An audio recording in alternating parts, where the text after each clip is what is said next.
Welcome to Vermont Today again. For this segment of Vermont Today, we're going to do something a little bit different. I'm running for the Vermont State Senate from Chittenden County, and Craig Hill is running for the Vermont State Senate from Bennington County. Now, Craig is going to ask me some questions about my campaign and my platform for the benefit of the voters in Chittenden County, so that they can better decide how they want to vote on November 2nd in the general election. Craig, what's your first question for me? Okay. Well, I have the benefit of having your platform in front of me, and it's very interesting and requires going over so that we can give your constituents a chance to know how you want to change business as usual in Montpelier. I know they've heard that before. They hear that practically from every candidate. I want to change business as usual, unless maybe they're an incumbent. But you really want to change it. And let's explore how. The first item on your platform is progressive taxation in the public interest. How does that differ from the system that we have now? Isn't what we have now progressive taxation? No. I'm a socialist, and I'm a member of the Progressive Party State Committee. However, I'm running as an independent, and I generally support the Progressive Party platform. However, I do a TV show every month or so, and this one? I did a show with some people from Wake Robin last year, Don Hornstein and Doug Hoffer and Bob Woodward, and we talked about progressive taxation. So people that want to know in depth my position on that can watch the show tune into it from YouTube on my campaign website, and which is what? What's your website? My website is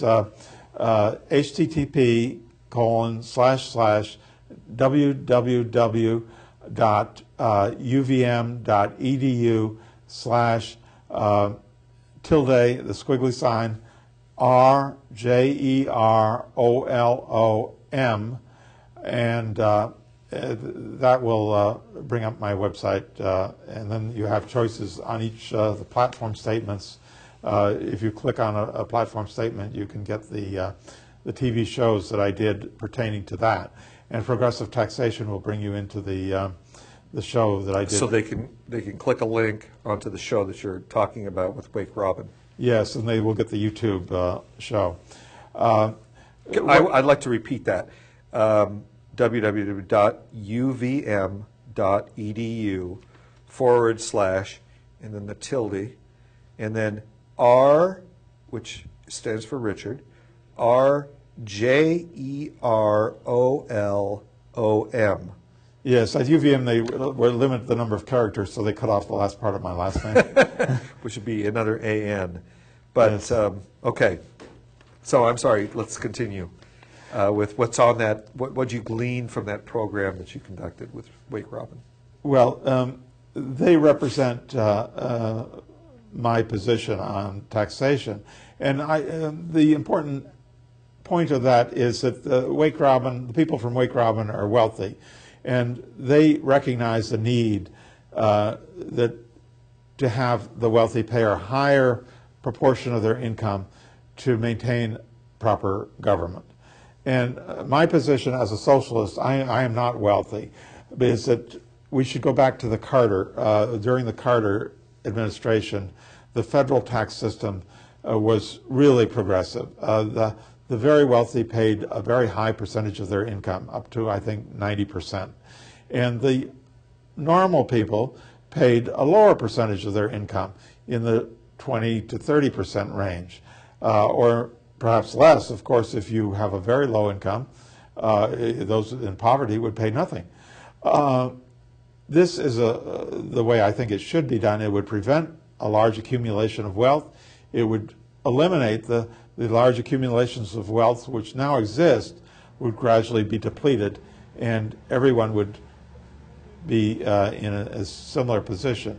This would be good for our democracy. Nobody would be able to buy the elections, and ultimately we would have a socialist society. And socialist, how do you mean by socialist? Which is to say, some of the objections to socialism are, for example, the idea that the government owns everything. Let's talk about that. Where are you with that description, or what people often think of when they think of socialism? The government owns everything. Well, I lived in Sweden for a while, and I speak Swedish. It's my third language. And in Sweden, the government owns some things and private enterprise owns others. That's an acceptable arrangement, I think. It's much better than what we have here.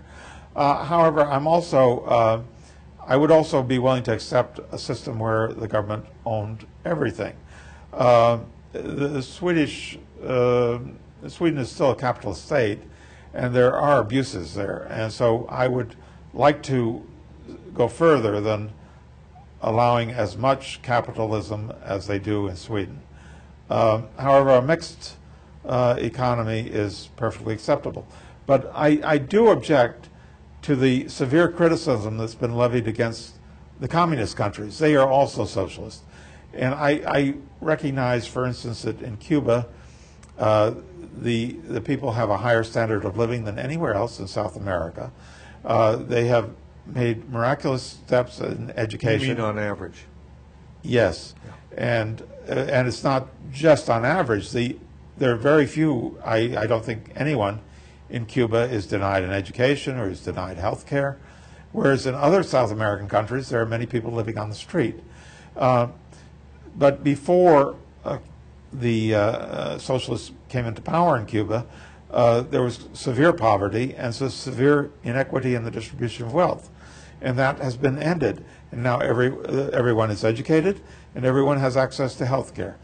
And so I want to see, I think it's a great injustice that we are not, as American citizens, we are not free to go to Cuba as tourists and see what is happening there. And I think if the American people were allowed to go there on vacation, as the Europeans are, for example, there would be a very different view of socialism in Cuba. And it's just totally unconstitutional that we're not free to travel. It's no less evil than what was criticized with the Berlin Wall. The East Germans were not free to go to West Germany, and we're no more free. We're not free to go to Cuba. So I believe that should be changed. Mm-hmm. Unfortunately, in a lot of people's minds, socialism, a socialist state, equates with things like a Berlin Wall, whereas you just pointed out that in this case, it's as if this capitalist country, have put a wall around Cuba. Where would you differ from, or do you have a state that you could point to that you'd say, that's the way I'd like to see kind of a socialism in Vermont? Would it be Sweden or Cuba, or is there one? I would choose the Swedish model. I think Vermont could easily be, an independent Vermont could easily move in the direction of Sweden. And as the votes went in the legislature, I would be inclined to vote more for public ownership.